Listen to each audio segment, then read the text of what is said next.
Hi everyone, Angela here. In this video, I'm going to show you a method to shorten a pair of flared jeans and keep the original faded hem.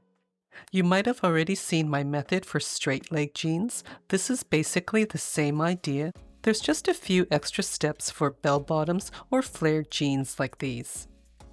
From the back, fold in the hem and pull it down to the length that you'd like. The back is most important, but check the side and the front. Make sure you're happy with it and pin in place.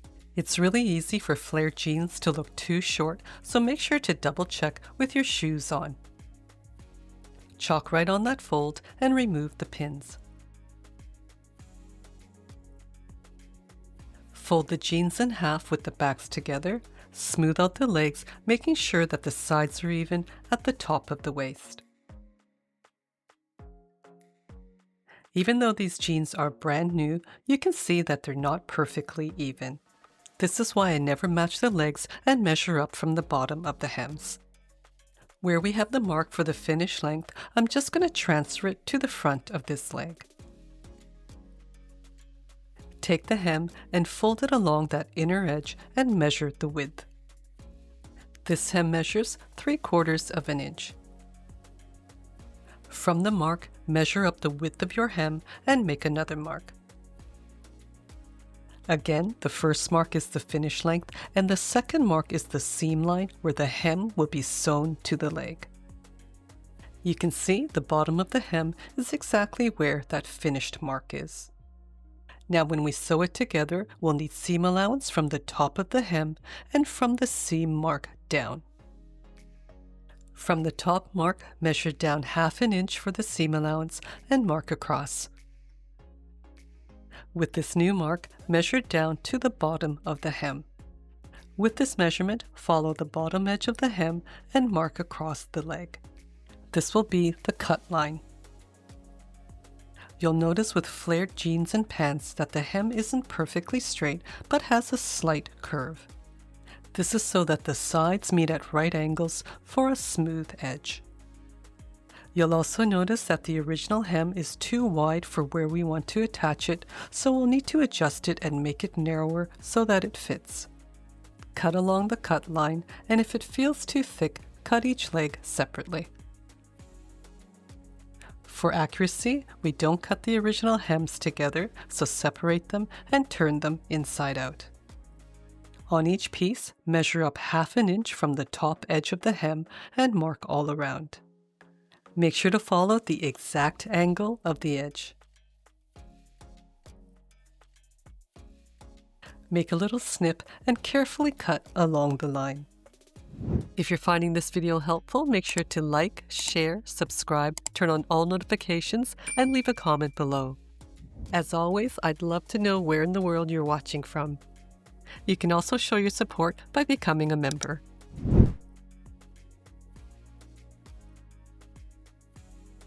On some jeans, the inseam is sewn with a flat felt seam with a double row of top stitching.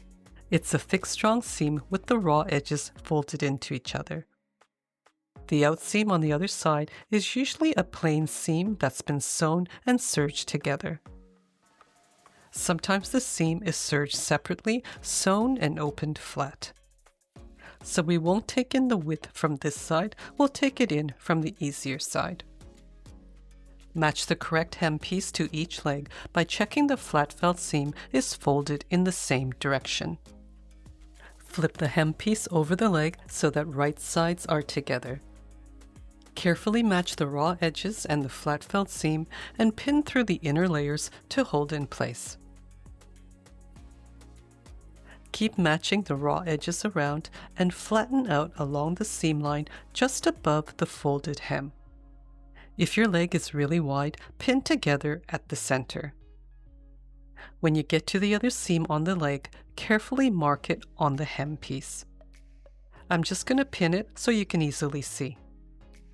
Now measure around the other side, mark the seam, remove, and repeat with the other leg.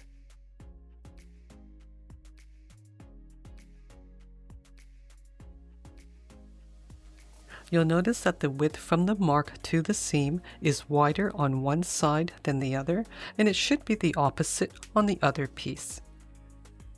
If you have top stitching thread that matches the original perfectly, then you really only have to unpick the stitching about 2 inches past each mark. If your top stitching thread doesn't match at all, you should unpick the entire hem. I'll show you how to do both.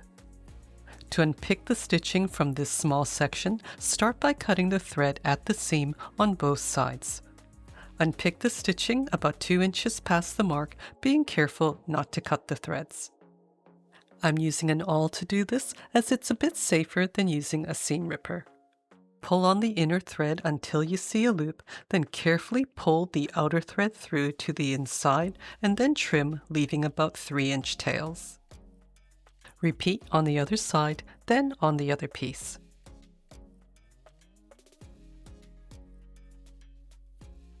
If you need to unpick all around, what you can do is clip about every 4 or 5 stitches and pull the thread from the other side.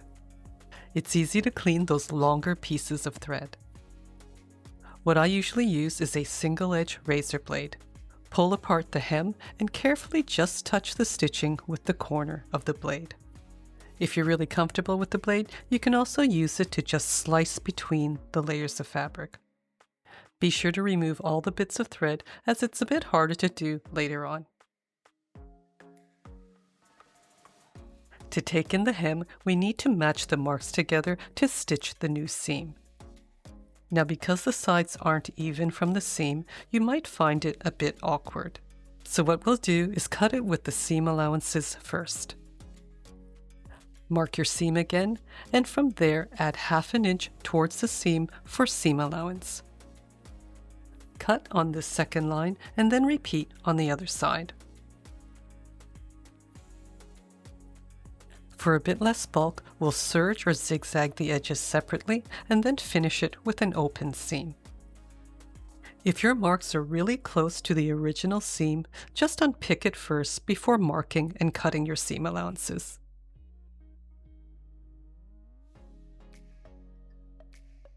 I'm using the Brother Innovis A150. The link for this and the tools I use are down in the description. Select number 5 for a zigzag stitch and increase the width to 6. You can also serge or overlock instead. Open up the hems and with right side up, zigzag all 4 side edges. Make sure to catch the raw edges inside the zigzag stitches. Once done, trim and separate the threads. For each hem, match the sides with right sides together. What's most important is to match any faded lines, then pin or clip together. It doesn't matter if the top and bottom edges aren't even. Then stitch together with the 1/2 inch seam allowance, back stitching at each end.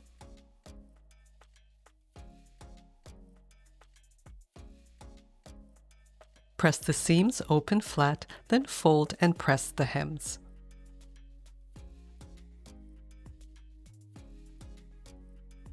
If you're just sewing this small section, I recommend stitching from the right side and clip in place if you need to.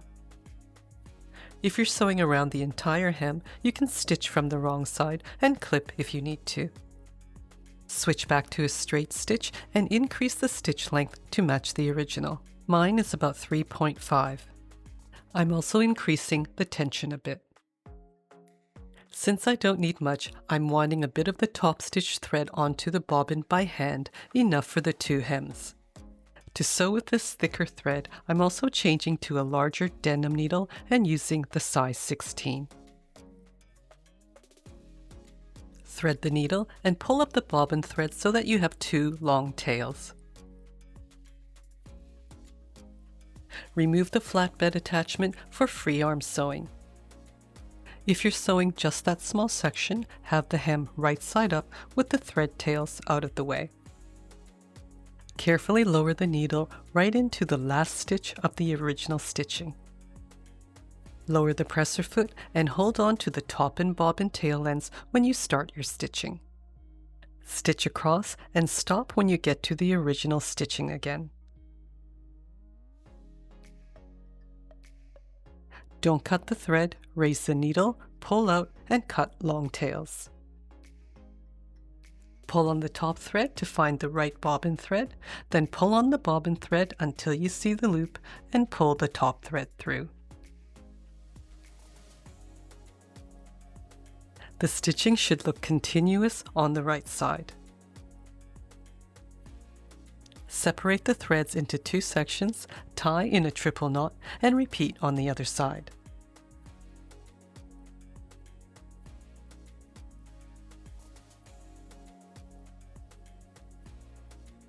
Now you can cut the thread ends close to the knot and add a bit of glue, but I prefer to bury and hide them. Thread each end onto a needle, insert it right beside the knot, and pull through the hem.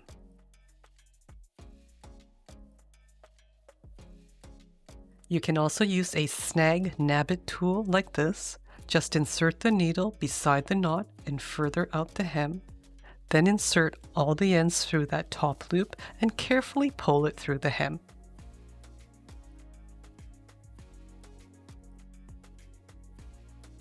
Trim and repeat on the other side. This method will really give you a nice clean finish on both sides. You don't have to use this knotting method and just backstitch at each end, but it will show here and here. If you're stitching all around the hems, you want the stitching to start and stop at the inseam where it's less noticeable. Now it's quite thick to backstitch on the flat felt seam on a domestic machine, so we'll start just in front of it.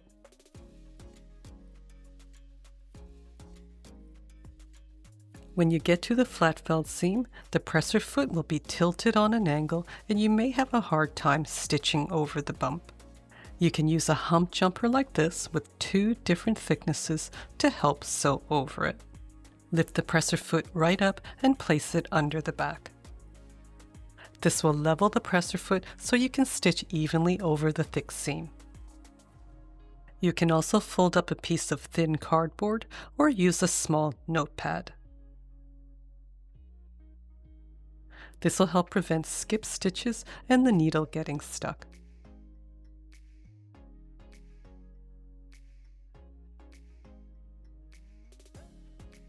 So that the side seam doesn't get twisted, check at the top to see which way the seam is facing. Then pin or clip in place if you need to.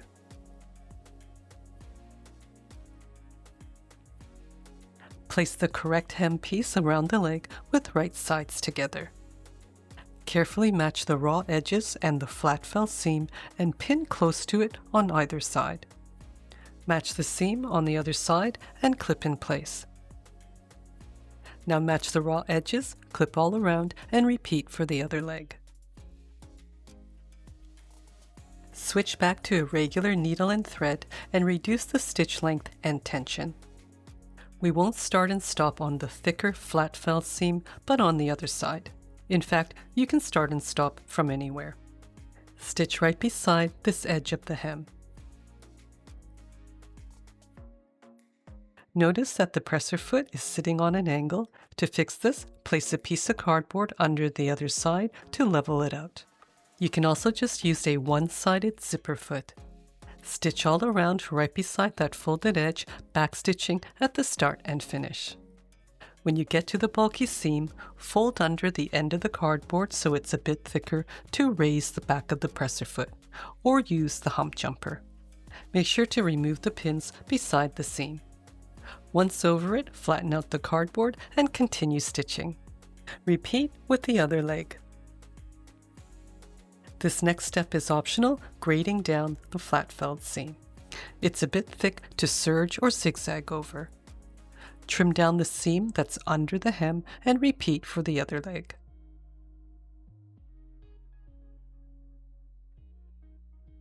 Switch to the zigzag stitch, start from the flatter seam and stitch all around. When you get to the end, backstitch over the seam and pull out a nice long thread before you cut it. Fold the hem down with the seam up towards the leg, press flat all around and repeat with the other leg. Trim the threads leaving one long one and thread a small needle with it. Start by sewing several whip stitches at the side seam. So that your toes don't catch the seam allowance on the hem, we'll also blind stitch it. Catch 1 or 2 threads of the denim just above the edge and then go through the seam allowance. Sew the stitches so they're about 1/4 inch in length and don't pull too tight. We don't want the stitches showing on the right side. Now you could skip the blind stitching and just whip stitch the side seams, but it's only going to take a few minutes and it's really worth it. Whip stitch the other side seam, and when you get to the end, make a knot and pull the end through the seam allowance to hide it.